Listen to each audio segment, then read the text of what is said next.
എന്നാ സാറേ മനസ്സിലായോ?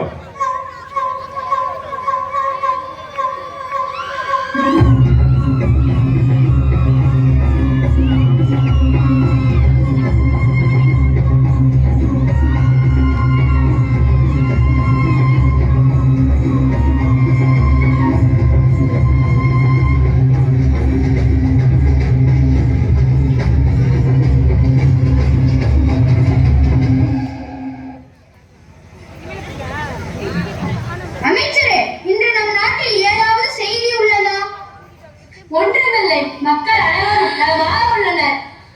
அமைச்சரே, தெனாலிராமன் அரசவைக்கு வரவில்லையா? ஆமண்ணா, தர்பாருக்கும் வரவில்லை, தகவலும் அனுப்பவில்லை மன்னா. என்ன தைரியம் இந்த தெனாலிராமனுக்கு இன்னும் வரவில்லையா? காவலாளி, நீ சென்று தெனாலிராமனை அழைத்து வா. அப்படியே ஆகட்டும் மன்னா. தெனாலிராமனின் குழந்தை அழுது அடம் பிடிக்கிறதா, அதை சமாதானப்படுத்தின பிறகு வருமாறு கூறினார் மன்னா. என்ன தைரியம் இருந்தால் தெனாலிராமன் இப்படி சொல்லி அனுப்புவான். தன்னை அறிவாளி என்று சொல்லிக் கொள்ளும் தெனாலிராமனுக்கு அழுகின்ற குழந்தையை சமாதானப்படுத்த முடியவில்லையா? இதை என்னால் நம்ப முடியாது. இப்போதே தெனாலிராமன் இங்கு வர வேண்டும். வரவில்லை என்றால் கட்டி இழுத்து வாருங்கள். அப்படியே ஆட்டும் மன்னா.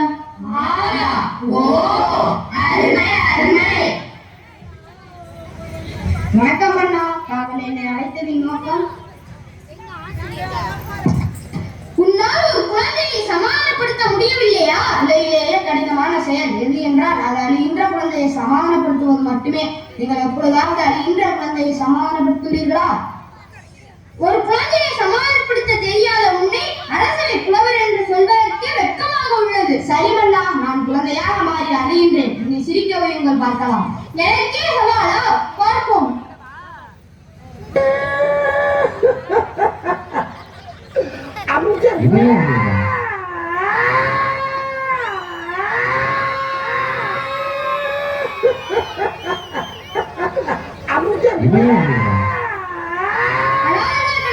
உனக்கு என்ன வேண்டும் என்று சொல்லுடா கண்ணே. பழம் தரட்டுமா? பால் கொண்டு வரட்டுமா? எனக்கு இது வேண்டாம். சமத்துக்குட்டி, வேற உனக்கு என்ன வேண்டும்? நான் உனக்கு பொம்மை தரட்டுமா? போடா முட்டாள் அமைச்சரே, நான் சிரிக்க மாட்டேன். போதுமடா உங்கள் அறிவு கட்ட ஆலோசனை. உனக்கு வேறு என்ன வேண்டும்? நான் உனக்கு பாட்டு பாடட்டுமா? வேய் சிவனேசா, அழுகையை நிறுத்த தாலாட்டு பாட்டு போடுமையா?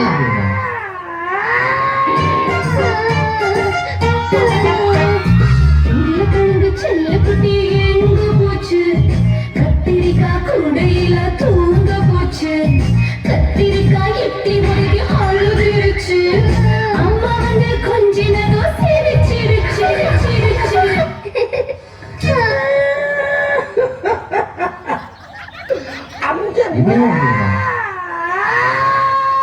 இதுவும் வேண்டாமா? வேறு என்ன செய்வது அமைச்சரே? சரி, போய் கொண்டு வா. செல்போனை பார்த்ததும் இவ்வளவு ஆனந்தமா? எப்படியோ குழந்தையின் அழுகையை நிறுத்திவிட்டோம். ஆனால் இது நல்ல பழக்கம் அல்ல. ஆமண்ணா. தெனாலிராமா, நம் நாட்டு இளைஞர்கள் செல்போனில் சீரழிக்கிறார்கள். அவர்களை அதிலிருந்து மீட்க ஏதாவது வழி கூறுங்களேன். மன்னா, மாணவர்கள் முக்கியமானவர்கள். அவர்கள் தான் நம் நாட்டின் வருங்கால தூண்கள். முதலாவதாக பெற்றோர்கள் தங்கள் செல்போன்களை குழந்தைகளிடம் கொடுப்பதை தவிர்க்க வேண்டும். அடுத்ததாக, குழந்தைகள் கண்ணால் காண்பதை அப்படியே செய்யும் ஆற்றல் உடையவர்கள். எனவே பெற்றோர்கள் வீட்டில் அதிக நேரம் தொலைக்காட்சியுடனும் தொலைபேசியுடனும் நேரத்தை செலவழிக்காமல் தங்கள் குழந்தைகளுடன் சேர்ந்து உண்பதும் விளையாடுவதும் பேசுவதுமாக நேரத்தை செலவழிக்க வேண்டும். இன்றைய சூழ்நிலையில் போன் இல்லாமல் இருப்பது மிகவும் கடினம்தான். உங்களால் முடியுமா மன்னா? கண்டிப்பாக முடியாது. ஷபாஷ் ஷபாஷ் தெனாலிராமா, நீ என் கண்களை மட்டுமல்ல, நம் நாட்டு மக்கள் அனைவரின் கண்களையும் திறந்து விட்டாய். நம் நாட்டில் உள்ள அனைவரும் தெனாலிராமன் கூறியதை கடைபிடிக்க வேண்டும். செல்போனை தேவைக்கு மட்டும் பயன்படுத்த வேண்டும். இதுவே என் கட்டளை. என் கட்டளையே சாசனம். நாட்டின் 4 பிரச்சனைகள் தலைவிரித்து ஆடுகிறது. தலைவிரித்து ஆடினால் என்ன, இழுத்து கட்டிவிட வேண்டியதுதானே. வணக்கம். அப்படி என்ன 4 பிரச்சனைகள்? வணக்கம் அண்ணா. முதலாவதாக கொசு தொல்லை, இரண்டாவதாக அந்நிய பானம், பிறகு 3வதாக விவசாயம், அடுத்து 4வதாக தேர்தல். நம் நாட்டில் இத்தனை பிரச்சனை. 4வதாக தேர்தல். நம் நாட்டில் இத்தனை பிரச்சனைகளா? இதுவரை என் காதில் எட்டவில்லையே. யார் செய்த தவறு?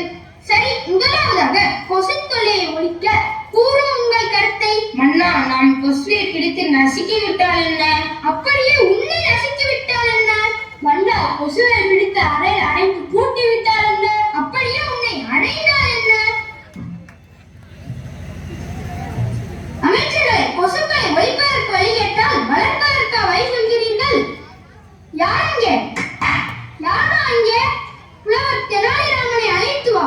அப்படியே ஆகட்டும் அண்ணா. புலவரே, வருக வருக. வணக்கம் அண்ணா. தாங்கள் என்னை அழைப்பதின் நோக்கம்? புலவரே, நம் நாட்டில் கொசு தொல்லை அதிகமாக இருக்கிறது.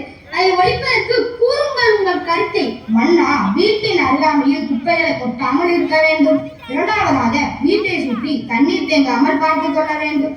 3வதாக நீர் தொட்டிகளை சுத்தமாக வைத்துக் கொள்ள வேண்டும். இவை 3ஐயும் சரியாக செய்தால்தான் நம் நாட்டில் கொசு தொல்லை அறவே ஒழித்து விடலாம் அண்ணா. ஆஹா, ஓ, அருமை அருமை. இப்ப எங்கடா போனீங்க, நகர வாங்கிகளா? அமைச்சர்களே, புலவர் கூறியதை கேட்டீர்களா? மன்னா, மக்கள் இதை ஏற்றுக்கொள்வார்களா? தக்கக்கு போ. நீ என் அமைச்சர் அல்லவா? சற்று யோசிக்க வேண்டிய செயல்தான். இப்படி செய்தால் என்ன? மன்னா, மன்னா, என்ன? தங்களை காண ஜாக்சன் துரை வந்துள்ளார் மன்னா. யார் அந்த ஜாக்சன் துரை? மன்னா, போன மாதம் அந்நிய பாடங்களை விற்க நீங்கள் அனுமதி கொடுத்தீர்கள் அல்லவா? நான் எப்பொழுது அனுமதி கொடுத்தேன்? மன்னா, அதற்கு கூலியாக இனாம் கொடுத்தார்கள் அல்லவா? ஆம், இனாம் இனாம். அதை முதலில் சொல்லும் மங்குனி அமைச்சரே, அழைத்து வாருங்கள் அவரை. அப்படியே ஆகட்டும் மன்னா. வாருங்கள் வாருங்கள். தாங்கள் வந்ததின் நோக்கம்? மன்னா, தாங்கள் நாட்டில் எங்கள் பானங்களை விற்க கூடுதலாக அனுமதி செய்யப்பட வேண்டும் மன்னா. அதற்கென்ன, நீங்கள் எதை வேண்டும் என்றாலும் பெற்றுக்கொள்ளலாம். எனக்கு தேவை இனாம் இனாம். ஆம், இனாம் இனாம். மிக்க நன்றி மன்னா. மன்னா, இது என்ன விலங்கின் மாமிசம்? இதுவரை உண்டதில்லையே. இதை மதிய உணவில் சேர்த்துக் கொள்ளுங்கள். மன்னா, சற்று பொறுங்கள். இது விலங்கின் மாமிசம் அல்ல, பெப்சி குடித்தவர்களின் கெட்டுப்போன மனித உடல் உறுப்பு மன்னா. அப்படியா? நம் ஆட்சியில் இது போன்ற தவறா? அதை விரைவில் தடை செய்ய வழிகள் தான் என்ன? யார் அங்கே? யார்தான் அங்கே? அழைத்து வாருங்கள் தெனாலிராமனை. அப்படியே ஆகட்டும் மன்னா. வருக வருக தெனாலிராமன். வணக்கம் அண்ணா. தாங்கள் என்னை அழைத்ததின் நோக்கம்? தெனாலிராமா, நம் நாட்டில் அந்நிய பானங்களை விற்பனை செய்வதால் மக்கள் அதை குடித்து அவர்களுடைய உடல் உறுப்புகள் கெட்டப் போகிறது. அதை தடை செய்ய வழிகள் கூறுங்களேன். மன்னரே, இதை தடை செய்ய 2 வழிகள் உண்டு. முதலாவதாக தண்ணீர் கொடுப்பதை நிறுத்த வேண்டும். இரண்டாவதாக மின்சாரத்தை தடை செய்ய வேண்டும். இந்த 2ஐயும் தடை செய்தால்தான் நம் நாட்டில் அந்நிய பானங்களின் விற்பனையை அறவே ஒழித்து விடலாம் அண்ணா. ஓ, அருமை அருமை. தெனாலிராமன் கூறியதைப் போல் அந்நிய பானங்களை தயாரிக்கும் நிறுவனங்களுக்கு தண்ணீரையும் மின்சாரத்தையும் தடை செய்து விடுங்கள்.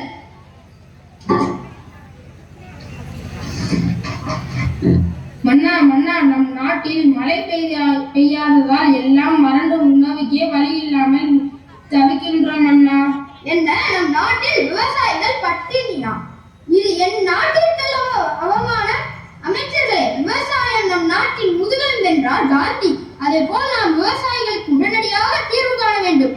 அழைத்து வாருங்கள் தெனாலிராமனை. மன்னா, ஏன் தெனாலிராமன்? எங்களிடமே கேட்கலாமே. உங்களிடம் கேட்டால் சிந்திக்க அல்ல, சிரிக்க. அப்படி என்ன தெனாலிராமனுக்கு புலமை? மன்னரிடமே கேள்வி கேட்கிறாயா? ஏன் நமக்குள் விவாதம்? தெனாலிராமனிடம் 10 கேள்விகள் கேட்போம். அதற்கு விடைகள் சரியாக கூறிவிட்டால் அவரே அறிவில் சிறந்தவர் என்று ஏற்றுக்கொள்ளலாமா? அப்படியே ஆகட்டும் அண்ணா. அழைத்து வாருங்கள் தெனாலிராமனை. அப்படியே ஆகட்டும் அண்ணா. வருக வருக தெனாலிராமா. வணக்கம் அண்ணா. தாங்கள் என்னை அழைத்ததின் நோக்கம்? தெனாலிராமா,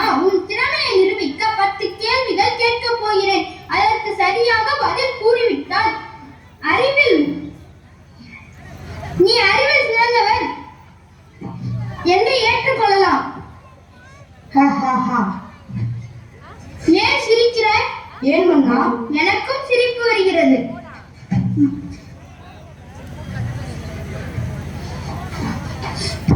சரி, கேள்விக்கு போகலாம். அமைச்சர்களே, கேள்விகளை நீங்கள் கேட்கிறீர்களா அல்லது நான் கேட்கட்டுமா? நீங்களே கேளுங்கள் மன்னா. பிரிக்க முடியாதது கல்வியும் கயனமும், பிரிக்க கூடாதது பெற்றோரும் பள்ளியும், சேர்ந்தே இருப்பது ஆசிரியர்களும் மாணவர்களும், சேராதிருப்பது பொறுமையும் நோயும், செய்ய கூடாதது வஞ்சனையும் துரோகமும், செய்ய கூடியது தானமும் தர்மமும், பார்க்க கூடாதது தொலைக்காட்சியும் கணினியும், பார்க்க கூடியது பள்ளி பேருந்தும் நேரமும், அறிவுக்கு கல்வி, பள்ளிக்கு தயானம்.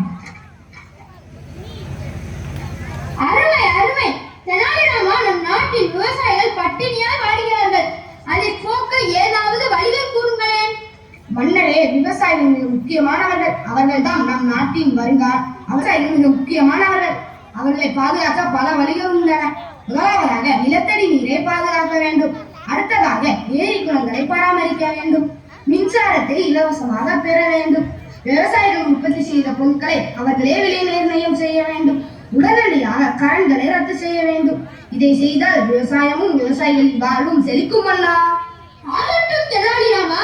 அமைச்சர்களே, தெனாலிராமன் கூறியதைப் போல் விவசாயிகளுக்கு அத்தனையும் வழங்குங்கள். நான்காவது பிரச்சனை என்ன? தேர்தல் பிரச்சாரம்.